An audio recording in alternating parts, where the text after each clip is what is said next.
gods of Olympus, where am I? A podcast on ontology and epistemology. Bruneian bilingual identity. Greetings, mortals. I am Socrates, philosopher, question asker. Apparently, I've been summoned from ancient Athens by two novice PhD students, Kitty&MLinh, to host their show about qualitative inquiry. They promised deep philosophical debates.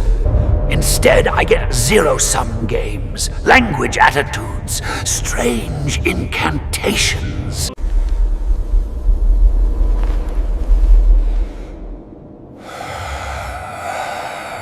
Now, let the qualitative chaos begin. Okay, now that Socrates has dramatically arrived from the ancient world, let's actually start our discussion properly. Before we dive into the analysis, let me begin by presenting a summary of the article. Title of the study: I speak English but I'm still a Malay. Language attitudes and identity amongst bilingual Bruneians living in London.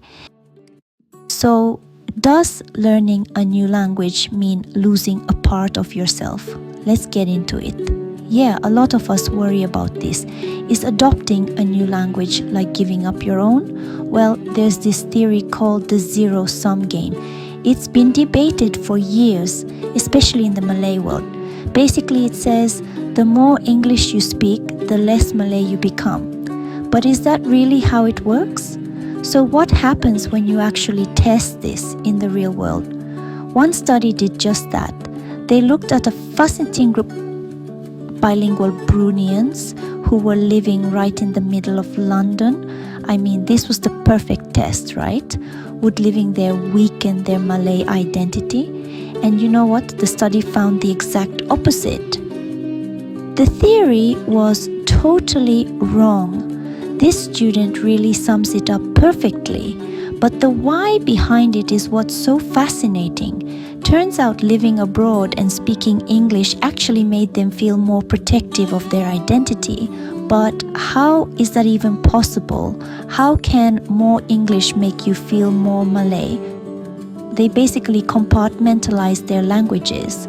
It's not a competition, it's a toolkit. You can see here how each language has its own specific job. They don't overlap or compete. Bruneian Malay, that's the language of the heart. It's their cultural comfort zone. Then you've got Standard Malay, that's for respect, for formal things, official business. And English, that's their tool for outreach. It's for work, school, and connecting globally. Just like this student said, English isn't a replacement, it's a bridge to the rest of the world. See, the languages aren't competing at all.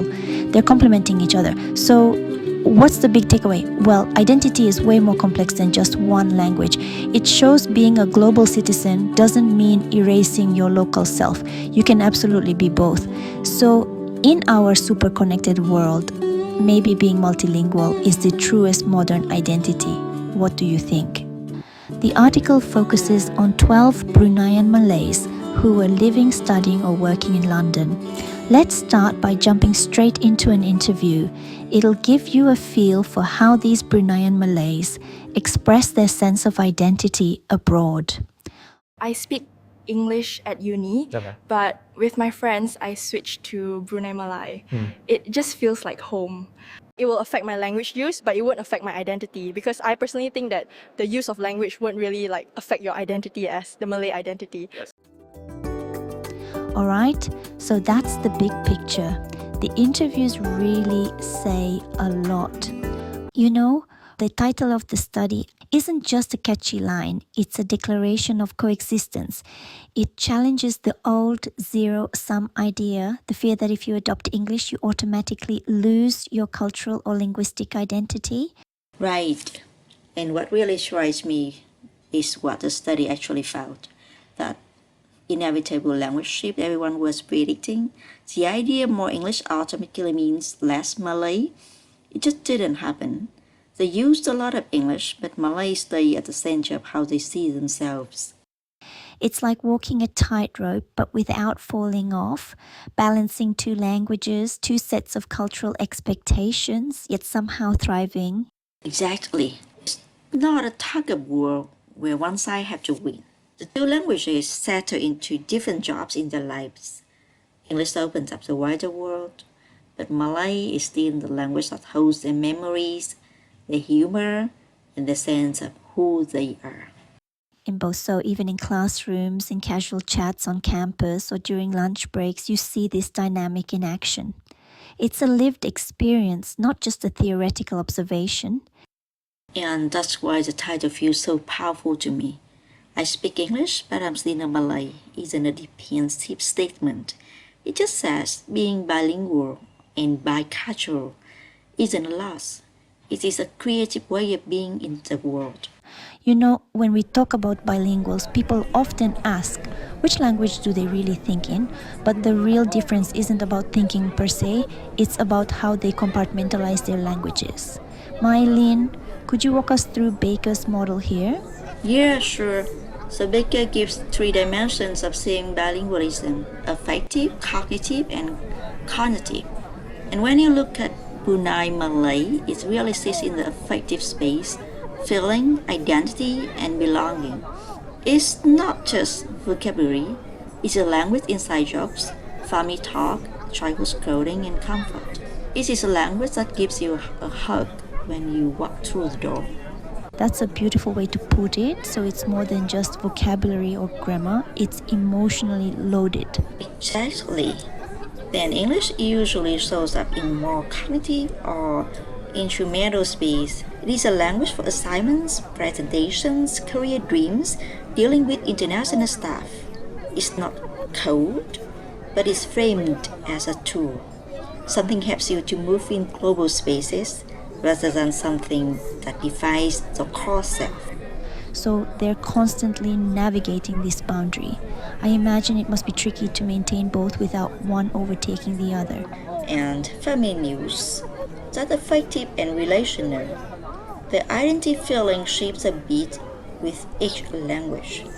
Maybe they feel more formal and polite in English, and more themselves or more emotional in Malay, but underneath, it is still the same person, just showing different sides. So it's not just code switching in speech, it's code switching in identity and emotional context. Right. And that's where the cognitive side comes in. The idea of intention and loyalty. They choose to keep Malay active. They use it at home, in Bruneian spaces, in religious and cultural contexts. So identity here is not just something they inherit, it's something they keep living out. That's why bilingualism in this study doesn't look like a problem.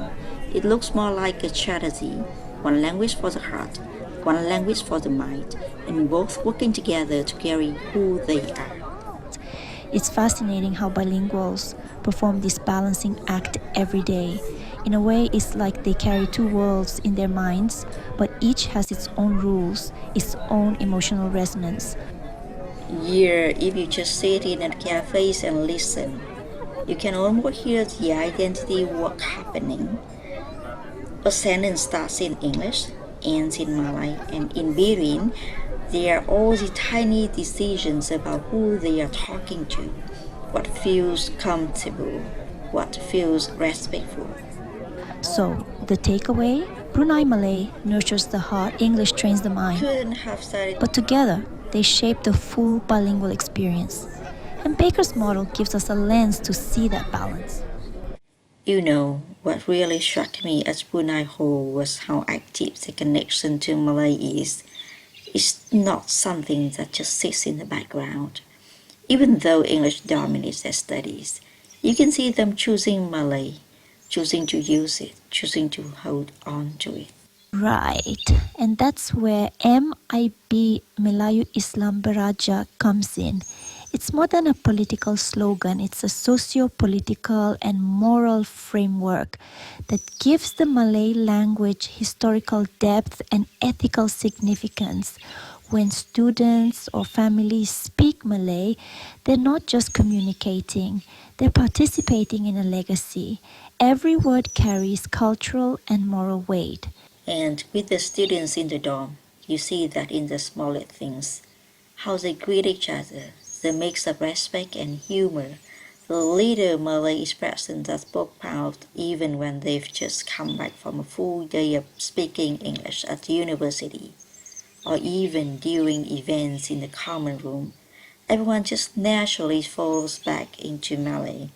It shows that the language is tied to values, comfort, and a shared sense of belonging. Even when English dominates education and professional spaces, it's almost like a language of the heart and conscience, guiding both thought and behavior. And because cognitive dimension fits perfectly here, the idea that identity isn't something you inherit automatically, it's something you do, it's intention, loyalty. These students grew up inside Brunei's Malay Islamic monarchy philosophy. So Malay isn't just language for them, it's a moral compass, a way of relating to people, even overseas, though heavy stick. Speaking Malay in the corridor, using Malay for hall activities, maintaining those cultural norms in the tiniest interactions. What's interesting is that this isn't enforced, it's voluntarily embraced. You could call it active fidelity. People aren't just inheriting Malay. They're choosing to live it, to pass it on, to embed it in their moral and social framework. Exactly. And even in a dorm setting, no parents around, no formal obligation, Malay still services as the default for socializing, humor, prayer, and solidarity. They might do the coursework in English, talk to professor in English, but the moment they step inside Brunei Hall, they feel a shift back into Malay modes of being. That shift reinforces identity every single day. I think MIB isn't just a backdrop, it's an active moral compass. It gives Malay purpose beyond communication, embedding it in daily life and future aspirations. That's why Bruneians abroad are so intriguing to observe. They are not just bilingual, they are bilingual on top of very firm cultural foundation. And then, through their daily choices, they keep that identity alive while still thriving academically and socially in an English dominant environment.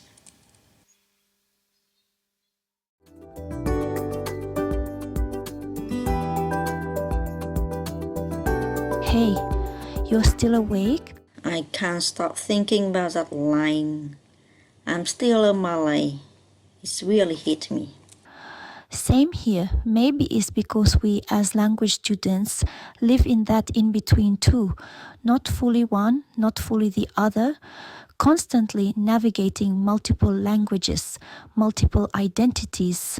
When I speak English, I feel different, not less Vietnamese. Just another version of myself. Like I'm stepping into a slightly different lens of the world. That actually reminds me of Lily from sitcom Modern Family, the Vietnamese born girl who was adopted into an American family. There is a scene where she says, "I'm not Vietnamese, I'm gay." It's funny, but it's also a perfect example of how identity works. Identity has to be lived, not just inherited. Lily never grew up in Vietnamese culture. No language, no customs, no lived connection. So she doesn't feel Vietnamese. What she does feel is the queer identity shaped by her environment, her family, powerful lived experiences in shaping identity. Imagine if policies encouraged balanced bilingualism. Students could gain global skills through English while still cultivating Vietnamese as a core identity marker. No zero-sum trade-off. Brunei shows it's possible. The bilingual model isn't about one language over empowering the other. It's about coexistence, balance, and deliberate choice. And the personal side of it matters too. Language shapes thought, emotion, even morality. For us, reading, speaking, and thinking in English sometimes unlocks new perspectives, but Vietnamese still grounds us. It's not lost, it's expanded. Here, it really highlights that consciously supported bilingualism doesn't weaken identity, it expands it. A non-zero-sum perspective allows students to inhabit multiple identities, each shaped by different linguistic and cultural resources. Yeah, I speak English, but I'm still Vietnamese. Maybe that should be our mantra, not defensive, but celebratory, acknowledging both our heritage and our global selves. And beyond our personal identities, it really shapes how we think about policy and teaching too. If Vietnam embraced that non-zero-sum approach, we could raise learners who are globally capable but still deeply rooted, just like the Bruneian students who carry Malay with them even while living and studying abroad.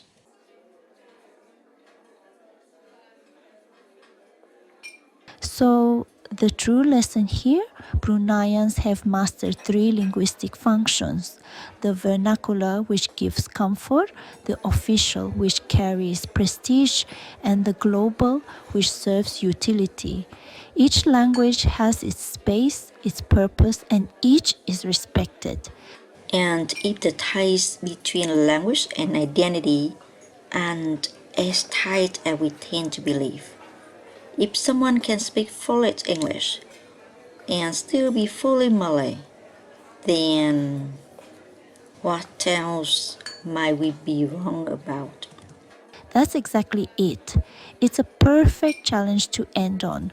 Bilingualism doesn't just make us linguistically rich, it enriches us emotionally and culturally, giving us balance, perspective, and choice. Alright, let's make it personal. Finish this sentence with me. I speak English, but I'm still Vietnamese. As you can see in the video, our stunning campus, state-of-the-art facilities, and dynamic student life make SUT truly special. Discover the PhD program in English Language Studies at Suranare University of Technology, SUT. We warmly invite you to explore, learn, and grow with us on this exciting academic journey. And that brings us to the end of our discussion. Thank you for joining us, and stay with us because Socrates has a final message to wrap up the show. At last.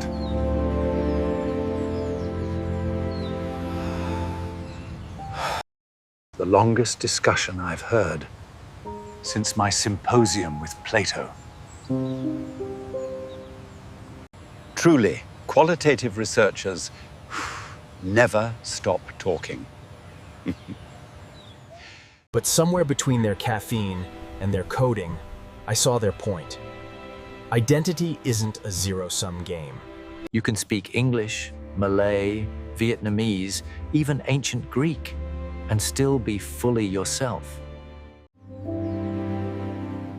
Language doesn't reduce who you are.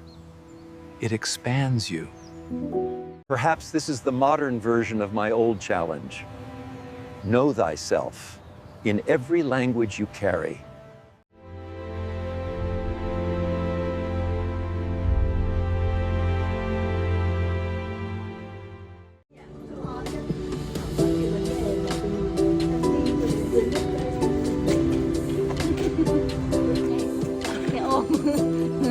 Xe ôm.